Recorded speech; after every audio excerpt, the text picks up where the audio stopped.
Hi friends, good morning. मैं advocate एशल Sharma. आज जो मैंने बिंदु उठाया है इस वीडियो बनाने के लिए है वो है एक तरफा तलाक, वन साइडेड तलाक के बारे में मैं आपसे चर्चा करूँगा इस वीडियो के माध्यम से।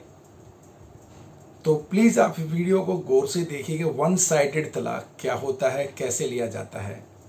दोस्तों, तलाक या न्यायिक अलगाव के मामलों में कोई भी पति या पत्नी अपने साथी से अलग होने के लिए न्यायालय में आवेदन करते हैं, लेकिन पति या पत्नी में से कोई एक तलाक लेने के लिए तैयार नहीं है। तो ऐसी स्थिति में तलाक की प्रक्रिया थोड़ी कठिन हो जाती है। लेकिन अगर किसी वकील की मदद से हम तलाक के लिए भी आवेदन करते हैं तो तलाक लेना काफ़ी सरल हो जाता है, क्योंकि एक तलाक के वकील को कानून के बारे में उचित जानकारी होती है। एक वकील ही कम से कम समय में और कम से कम खर्चे में न्यायालय की प्रक्रिया को पूर्ण करवा सकता है। दोस्तों, चूंकि सभी धर्मों में अलग अलग तरीके से तलाक दिया जाता है, जिसके बारे में आम लोगों को जानकारी नहीं होती है। ऐसे में एक निपुण वकील एक तरफा तलाक लेने के लाभकारी सिद्ध हो सकता है। लेकिन इसके लिए सबसे ज्यादा ध्यान देने वाली बात यह है कि हम जिस वकील के माध्यम से हम अपने पति या पत्नी तलाक लेने के लिए निश्चित कर रहे हैं, वह अपने क्षेत्र में निपुण वकील होना चाहिए, जिसमें बिना किसी परेशानी के आपको तलाक करवा सके। क्योंकि दोस्तों, तलाक एक तरफा तलाक लेने के लिए कुछ शर्तों का पालन करना पड़ता है।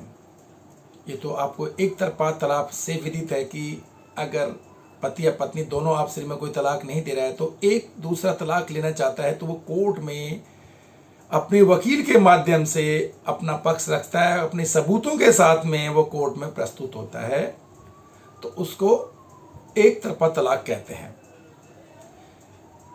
एक तरफा तलाक के बारे में हिंदू विवाह अधिनियम 1955 के सेक्शन 13(1) में कुछ शर्तें दी गई हैं, उसके तहत आते हैं। मैं कुछ शर्तों के बारे में बता रहा हूं, ये अगर फॉलो होती हैं तो आपको एक तरफा तलाक मिलने के चांसेस होते हैं। अगर विवाह के पश्चात पति या पत्नी दोनों में से किसी एक ने किसी अन्य व्यक्ति या किसी अन्य औरत के साथ स्वेच्छा से संभोग किया हो।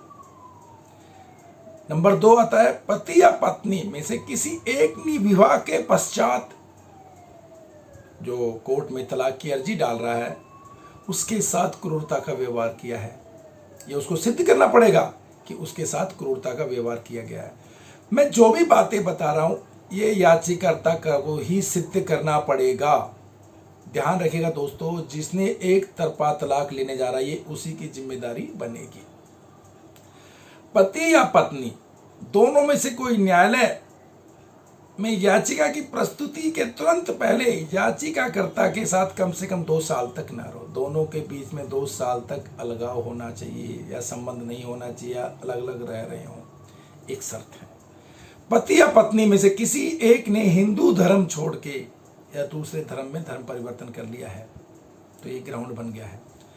पति या पत्नी में से कोई एक पागल हो जाता है या फिर बिना इलाज वाली बीमारी से पीड़ित है या किसी एक को मानसिक विकार की वजह से लगातार कुछ समय में रुक रुक कर पीड़ा होती है या जिससे याचिकाकर्ता के प्रतिवादी के साथ रहने की उम्मीद नहीं की जा सकती। इस सब्जेक्ट के बारे में मेरा तो एक ही राय है जो मैं अपने विषय बोल रहा हूँ। अगर ये कुछ ऐसी बीमारियां हैं तो आज की डेट में इलाज संभव है। इन बीमारियों की वजह से तलाक नहीं लेना चाहिए। आज की डेट में हर बीमारी का इलाज है। नेक्स्ट आता है दोस्तों, पति या पत्नी कोई एक विशेष रोग या से पीड़ित है जो असाध्य रोग है तो ये ग्राउंड बन जाता है।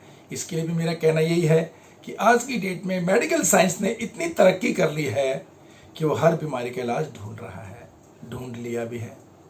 तो ऐसी अगर बीमारियों की वजह से तलाक नहीं लेना चाहिए, मेरी राय तो यही है दोस्तों। नेक्स्ट आता है पति या पत्नी दोनों में से किसी एक संक्रामक रोग से पीड़ित हो, पति या पत्नी दोनों में से किसी एक ने संन्यास लेकर दुनिया त्याग दी हो, या पति या पत्नी दोनों में से कोई 7 साल से गायब है, मिसिंग है, इसकी थाने में कंप्लेंट भी दे रखी है, या वो नहीं आ रहा है, वो नहीं रहना चाहता है, उसका कोई पता नहीं लग रहा, तो भी ये ग्राउंड बनता है। तो दोस्तों एक तरफा तलाक लेने के ये मैंने आपको कुछ ग्राउंड बताए हैं। इसमें बीमारी के ग्राउंड है तो ठीक भी हो जाते हैं, लेकिन ये सारे के सारे आपको जिस शख्स को या जिस औरत को पति या पत्नी दोनों में से तलाक ले रहा है उसको न्यायालय को प्रूफ करने पड़ेंगे। ऐसे नहीं कि हर कोई न्यायालय में चला जाएगा कि मुझे तलाक चाहिए, एक तरफा तलाक चाहिए, मेरी बीवी से मुझे दूर, नहीं, ऐसा नहीं होगा। दोनों पक्षों की बातें सुनी जाती हैं, तब जाके माननीय न्यायालय ये फैसला लेता है कि इसमें इनको एक तरफा तलाक मिलना चाहिए या नहीं मिलना चाहिए। दोस्तों मेरा ये वीडियो अगर आपको अच्छा लगा हो तो इसको लाइक कीजिए, सब्सक्राइब कीजिए। मैं इसी प्रकार आपको ज्ञानवर्धक वीडियो बनाता रहूँगा, कानून से संबंधित वीडियो बनाता रहूँगा, क्योंकि मैं खुद एक कानून का पुजारी हूँ, मैं वो एक एडवोकेट हूँ। इसलिए मेरी आपसे विनम्र प्रार्थना है, कोशिश करो कि तलाक की नौबत ही ना आए, घर के मसले घर में ही सुलझा लिए जाएं। अगेन दोस्तों आपसे विदा ले रहा हूँ। अगर मेरा वीडियो पसंद आया लाइक कीजिए, सब्सक्राइब कीजिए और हमारे YouTube channel legal expert in Delhi को अपने दोस्तों और मित्रों में भी फॉरवर्ड कीजिए। जय हिंद दोस्तों, जय हिंद।